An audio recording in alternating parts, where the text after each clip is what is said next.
Hey everybody, Death Stalker here. Another day, a little bit cooler than the last couple days, but compared to what we've been putting up with, I'm more than happy to take it. So, what I want to talk about today is, in a few weeks, in May, it's going to be Friday the 13th. Now, I know a lot of people are thinking, well, Friday the 13th, well, that's, Black Cat, don't walk under ladders sort of thing on Lucky Day. But if you own or ride a motorcycle in Ontario, Friday the 13th is the annual get-together at Port Dover, Ontario on Lake Erie.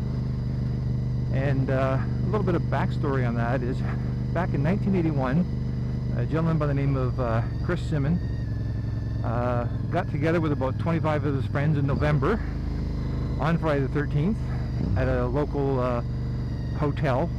I think it was actually called the Zoo or something like that at the time. And they had a pretty good time. And they decided that they were going to do it again, and figured that every time Friday the 13th would come up, they'd get together and meet up. Well, the original 25, it was all word of mouth, just telling their friends and whatnot, and that sort of spread. And they had a little more the next year, a little more the next year, then all of a sudden a significantly larger group, and then another larger group, until you end up with, without a doubt, the largest motorcycle rally in probably in Canada, and it's definitely one of the larger ones for like a one-day event, probably in North America. There is no actual formal planning or tickets or anything like that. It's just basically, it's Friday the 13th. The town of Port Dover essentially shuts down the whole town to cars, except for residents, of course, and open up their hearts to the motorcyclists. Now, Port Dover is a fishing village, and they actually do fish there as well still. But this event is actually a very significant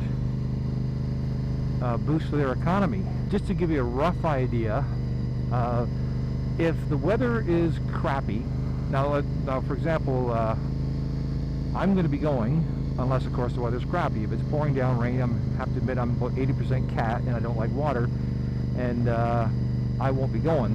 But if it's just a light drizzle or just a little sketchy, I'll be there. And if it's sunny, I'm there. I'm guaranteed to go there.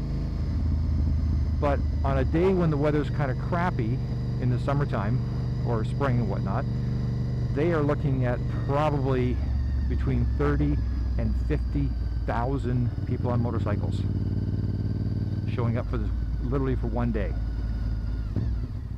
And I kid you not. Now, I know in July, in summertime, they haven't been down this road since we did some work on it, but I know in the summertime they've had in excess of 100,000 motorcyclists, and that's 100,000 motorcycles, not like two people on a bike. It's like 100,000 individual motorcycles, again, for a one-day event. People have come from all over North America to be there. I've seen all 10 provinces and a couple territories. I've seen a lot of US plates there as well. Generally, a lot of them will be Pennsylvania, New York, Michigan, but there, I've seen Virginia, West Virginia, and a few other as well. Because it is like just a special event. It's not there to push any one particular brand or event. It's not like a Harley only event or a sport bike only event. It's basically, if you own a motorcycle, show up. And they do enforce.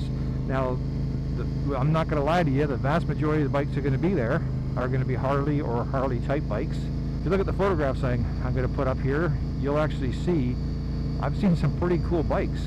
I've seen like Moto Guzzi's, BMWs, Ducatis, a Bimoto, Aprilias, like all kinds of very exotic bikes, plus a lot of classic bikes and a heck load of custom bikes. So it's quite the event. It's quite the get-together.